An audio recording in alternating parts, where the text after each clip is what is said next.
Igama lami nguVeli Luthuli, umakoti omncane kababa Chief Albert John Veli Luthuli, noma uMabhengu nokukhanya Luthuli. Nginezingane ezinhlanu engazithola khona kwaLuthuli. Eyokuqala ingu-Albert Luthuli, eyaqanjwa wuye ubaba uqobo lwakhe ezinyangeni ezintathu ngaphambi kokuba ashone.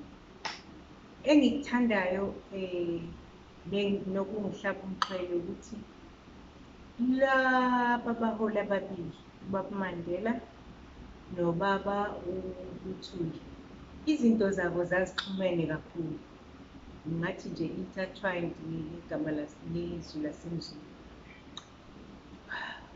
In the Mandela month, we remember the death of Chief Albert Luthuli. Njengoba babengabangani, ubaba Chief Luthuli eyimentor kababa Mandela, simkhumbula kanye nokukhumbula kwakhe, nokukhumbula kwethu ubaba uMandela. Engikukhumbula kodwa kakhulu-ke ayeyakusho, ngoba ngahlala naye izinyangana ngaphambi kokuba ashone, kwakuwukuthi koti kufanele uphile, you should be alive. Manje ngiyaye ngithi mangibuka kulo 53 years ubaba ashone, ngimbone ephila, ngithi kazi wayazi na ukuthi na uthini ngaleso sikhathi, ngoba uyaphila. Konke nje okushiwoyo, wo-freedom charter, yini abantu bathi nje hey, wasisiza lo baba. Igalelo lakhe liyabonakala emphakathini, igxathu alenza lisobala, siyaliphila. IBhayibheli, i-freedom charter yenzeka ngesikhathi sakhe, and namanje siyayilandela.